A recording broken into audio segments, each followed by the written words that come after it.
First of all congratulations. Last weekend 2 సినిమాలు release అయ్యాయి మీవి, Terror and Kshanam. Both very good film. మీ రోల్కి ఎస్పెషల్లీ మంచి అప్రిషియేషన్ వచ్చింది. సో అసలు ఏంటి what's going through your mind right now? What's going through my mind అంటే ఒరిజినల్గా I'm very happy that Telugu audience have received the cinema which is not on a basis of formula. ఒక ఫార్ములాతో నడిచే సినిమాయే కాదు, otherwise సినిమాలు కూడా మేము చూస్తాము అని ఒక పాయింట్ ప్రూవ్ చేశారు. దాంతో ఏంటంటే ఫార్ములా కరెక్ట్ కాదని అనట్లేదు, ఫార్ములాతో పాటు ఇలాంటి సినిమా కూడా ఎగ్జిస్ట్ అవ్వాలి, అప్పుడే ఆ ఫ్లేవర్ ఉంటుంది అని నా ఉద్దేశం. And I'm happy that they have received 2 సినిమాలు, క్షణము అంతే, టెర్రర్ అంతే. సో అలాంటి సినిమాలు రెండింటిని వాళ్ళు తీసుకుని యాక్సెప్ట్ చేశారంటే ఆ big thank you to all the Telugu audience. అసలు let's talk about Terror first. మీరు ఆ సినిమాలో శ్రీకాంత్ గారికి అసిస్టెంట్ సపోర్టింగ్ క్యారెక్టర్గా చేశారు.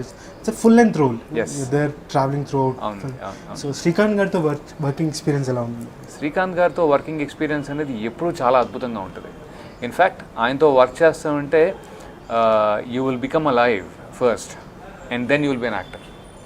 So that is the you know situation ఆయన డిజైన్ చేస్తారనమాట. ఆ సిచ్యువేషన్ ఆయన మంచితనంతో, ఆయన ఫ్రీడమ్ తోటి ఫ్రీగా చేయి అన్నట్టుగా ఉంటుంది అక్కడ. సో ఆ comfort it's very rare to get. Makes you feel alive అన్నారు. It's a very interesting statement. దాని గురించి ఇంకొంచెం ఎక్కువ చెప్తారా? దాని గురించి ఎక్కువ చెప్పడం అంటే స్వతహాగా ఆయన చాలా మంచి మనిషి. ఓకే. అండ్ సెకండ్ థింగ్ ఏంటి అంటే because he has seen through all the hardships of being an actor from somewhere. ఇంట్లోంచి అనే తిడతారేమో తెలియదు, పారిపోయి వచ్చి, లేకపోతే ఆయన సీక్రెట్లు బయట పెట్టకూడదు కదా, ఆయన వచ్చి సరదాగా పనిచేసుకుంటూ ఇలా he has seen a lot of life, how to get here. Okay. అలాంటి పరిస్థితుల్లో ఆయన పక్కన పనిచేసే వాళ్ళు, ఆయన 120 సినిమాలు హీరోగా చేశారు. మనమేమో 10-25 టైప్లో ఒక 25 మూవీస్లో సపోర్టింగ్ రోల్స్ కానీ లేకపోతే యాంటాగనిస్ట్ 1-2 సినిమాలు అలా లీడ్గా ట్రై చేసిన సిచ్యువేషన్ ఏంటి అంటే the exposure what he has, ఆ ఎక్స్పోజర్ ముందు మనకి కొద్దిగా ఒక హెసిటేషన్ ఉంటుంది. ఓకే. ఆయన ఎంత మంచి ఆయన అంటే మీలో ఉన్న హెసిటేషన్ ఆయన ఆలోచించి ఆయన ముందే చెప్పేస్తారు, ఏంటిది అలా అన్నట్టుగా. సో దాంతో ఒక ఫ్రీనెస్ పెరిగిపోతుంది. When you are free you are more confident. ఒక తప్పు చేసినా పర్లేదు, ఆయన ఫీల్ కారు అంటే తప్పు చేయడానికి మనం భయపడం. ఎప్పుడైతే తప్పు చేయడానికి భయపడమో ప్రోడక్ట్ అప్పుడే బాగా వస్తుంది. So that's why you are alive. Okay. అది now I want to talk about Terror. అంటే జనాలు ఎంతమంది సినిమాలు చూసారో తెలియదు, but there are 2 scenes and in the film especially related to Ravi Verma. ఒకటేంటంటే he goes and compliments Srikanth that he's Mr. Dependable. దానికి ఒక పెద్ద క్లాస్ పిక్తారనమాట. మిస్టర్ డిపెండబుల్ అనేది ఎంత కష్టమో నీకు తెలియదు అని చెప్పి చాలా పెద్ద డైలాగ్ ఉంటుంది. And then after that there is a climax scene where he has to defuse a bomb. నాకు సినిమాలో చూసినప్పుడు రవి గారిది ఎస్పెషలీ ఈ 2 scenes చాలా బాగా నచ్చాయి అనమాట. So I want to ask you that, like are these 2 your favorite scenes in the film? Yes. Right. So tell us more about it. Yes. Supporting role అంటే ఏంటి? నార్మల్గా శ్రీకాంత్ అన్నయ్యకి నేను ఒక మిర్రర్, అద్దం. ప్రేక్షకులకి ఆయన్ని చూపించాలంటే నా ద్వారా చూపిస్తున్నాం అనమాట. ప్రేక్షకులకి ఆయన రిఫ్లెక్షన్ని నా ద్వారా చూపిస్తున్నాం. ఆయన ఏంటంటే ఒక మంచి పోలీస్ ఆఫీసర్ అనేది నా ఉద్దేశం. ఆయనకి ఎలాంటి పని ఇచ్చినా చేసేస్తారు, ఆయన మీద డిపెండ్ అవ్వచ్చు అనే ఒక ఇది ఉంటుందన్నమాట. అలాంటిది నేను కూడా మీలా అవ్వాలి అని నేను అనుకుంటున్నాను సార్ అని ఆయన దగ్గర జాయిన్ అవుతాను. ఆయన అంటారు నాలా అవ్వాలంటే చాలా జరగాలి, ఓకే, అవి చాలా కష్టంతో కూడుకున్న పని, అంటే you have to do sacrifices చేయాలి, యూనో తిట్లు తినాలి ఇంట్లో వాళ్ళతో. ఐ మీన్ అక్కడి నుంచి స్టార్ట్ అయ్యి బయట వాళ్ళ నుంచి తిట్లు తినాల్సి వస్తుందో, లేకపోతే నువ్వు ఎవరినో సపోర్ట్ చేయడానికి నీ దగ్గర డబ్బులు ఉండవు, అప్పుడు నీ దగ్గర నువ్వు లంచం తీసుకుని వాళ్ళని సపోర్ట్ చేయాల్సి వస్తుంది. సో ఇలాగా అని చెప్పి ఒక మొత్తం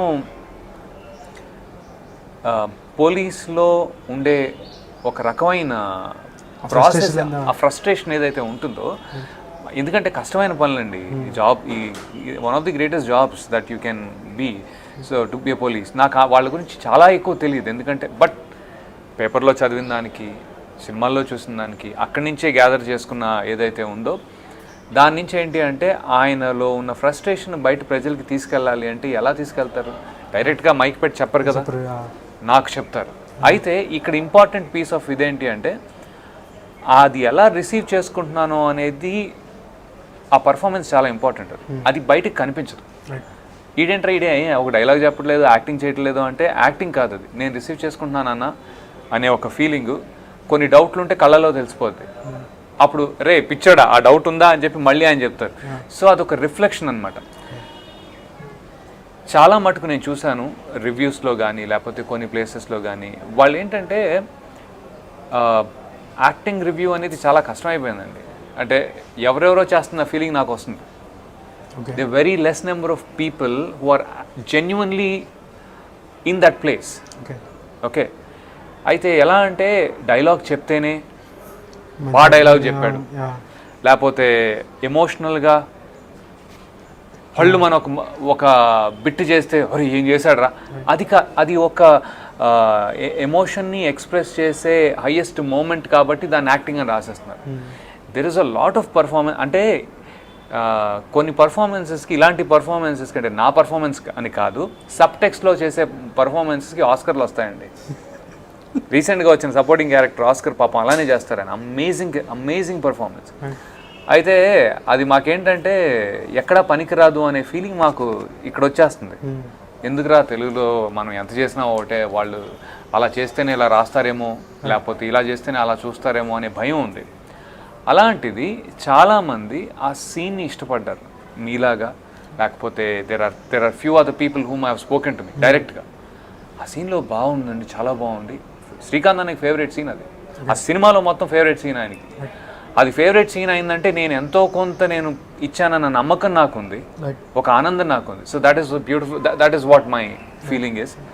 ఇంకపోతే బాంబ్ డిఫ్యూజల్ క్లైమాక్స్ సీన్, అది నేను నిజంగా నేను బాంబ్ డిఫ్యూజ్ చేస్తున్న మోడ్లోనే ఉన్నాను యాక్చువల్లీ. ఎందుకంటే అది యాక్టింగ్ కాదు, యాక్టింగ్ దాట్ అంటే it was a wonderful experience. అది చేస్తున్నామంటే నిజంగా ఆ సిచ్యువేషన్లో నేను ఉన్నాను, ఆ ఉన్నదానికి రియాక్షన్స్ ఎలా వస్తే అలా ఇచ్చానండి, అంతకంటే ఏం లేదు. అయితే అది మరి జనాలు కనెక్ట్ కారో అవుతారో అనే క్వశ్చన్స్ ఉండినాయి. ఆడియన్స్లో కొంతమంది నాతో వచ్చి మాట్లాడారు, and there are few other people who work, ఇంటి దగ్గర పనిచేసే వాళ్ళది వచ్చి నేను అడిగాను ఏముంది ఏం లేదు దానిలో, నేను అంటే వాళ్ళ భాషలో ఏముంది ఏం లేదు దానిలో, నువ్వు ఏదో అంటున్నావులే అంటే, లేదు సార్ అట్లా కాదు, మీరు ఏదైతే టెన్షన్ ఫీల్ అవుతారో అది నేను ఫీల్ అయినా సార్ అన్నాడు.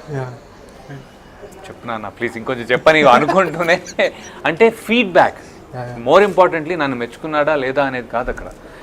నేను చేయాలి, నేను చేసింది వాళ్ళకి అందిందా, ఒకటి నేను సరిగ్గా చేశానా, రెండు వాళ్ళేం ఫీల్ అవుతున్నారు.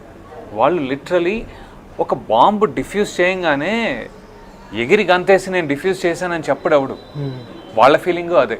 వాళ్ళు ఏంటంటే ఆయన దేవేందర్ అని ఒక ఆయన ఉన్నారు, ఆయన అన్నాడు అనమాట, సార్ అట్లా కాదు, డిఫ్యూజ్ చేయంగానే మీలో ఎంత టెన్షన్ ఉండుంటుంది, దానికి టైం తీసుకుని అమ్మయ్యా అని పోయిన తర్వాత కదా సార్ మీరు సార్ అవును డిఫ్యూజ్ అయిందని చెప్తారు. అంత డీటెయిల్ వాళ్ళు రిసీవ్ చేసుకున్నారండి. I was feeling very very very very very happy because you can actually perform more. వాళ్ళు అర్థం చేసుకుంటారని నీకు అర్థమైంది. బిగ్గెస్ట్ అసెట్ ఆఫ్ థియేటర్లో చేసే వాళ్ళకి ఏంటంటే, మన థియేటర్ యాక్టర్స్ ఉంటారు కదండి, ఇప్పుడు మన కోట శ్రీనివాసరావు గారు ఉన్నారు అనుకోండి, ఆయన కొన్ని వేల సార్లు నాటకం చేస్తే ఆయనకి ఏ రియాక్షన్లో జనాలు కనెక్ట్ అయ్యారు, ఆడియన్స్ కనెక్ట్ అయ్యారు అనేది డైరెక్ట్గా తెలిసిపోతుంది. అది ఇక్కడ కెమెరా ముందు చేసినప్పుడు ఆయనకి తెలుసు ఈ రియాక్షన్స్కి ఆడియన్స్ కనెక్ట్ అవుతారు అని తెలుస్తుంది. అక్కడ కెమెరానే ఉన్నా అది తెలుస్తుంది. That is the beauty of a theatre actor who does, చాలా థియేటర్ వర్క్ చేసిన వాళ్ళ బ్యూటీ అది. మనకి డైరెక్ట్గా అంత స్కోప్ లేదు. ఈ ఫీడ్బ్యాకే మా స్కోప్. ఎవరో ఆడియన్స్ వచ్చి, మొన్న ఒక ఆయన నా వెనకాల కూర్చున్న సీట్లో కూర్చున్నాను, బయటకు వచ్చిన తర్వాత అన్నాడు, సార్ మీరు పాజిటివ్ రోల్లో కూడా బాగా చేశారు సార్. లేదమ్మా నేను యాక్టర్ని, నేను పర్లేదు ట్రై చేస్తూ ఉంటాను అంటే, లేదు సార్ మీరు చాలా బాగా చేశారు, మీరు ఇవి కూడా చేయొచ్చు అన్నాడు. పోన్లే అమ్మ నువ్వు అనుకున్నంత వేరే చేసేవాళ్ళు అనుకుంటే చాలు అనే ఒక చిన్న హ్యాపీనెస్ తోటి ఆయన ఇంకో డౌట్ కూడా నాకు క్లియర్ చేశాడు. నేను అన్నాను మరి ఎప్పుడు చూడవు కదా బాసు అని. అంటే మరి సార్ మీరు ఫస్ట్ సినిమానే నెగిటివ్ రోల్ తోటి అంత చేసుకుని వచ్చారు కదా సార్, మరి మేము మీరు పాజిటివ్ అని ఎట్లా అనుకుంటాను సార్. సో వాళ్ళ తప్పు లేదు, there is nothing wrong or right, it just happens. అది నాకు ఆయన అర్థం చేయించాడు అనమాట, అంటే గ్రాస్ రూట్ లెవెల్లో ఇది అని. So very important terror for me because it's a supporting role, it's a positive role almost, and it is a fulfilling role. Full length ఉండి ఎమోషన్స్తో ఆయనతో పాటు ట్రావెల్ అవుతూ it was wonderful experience, wonderful day. I thank you so much to Satish sir and Suresh who actually put me up there.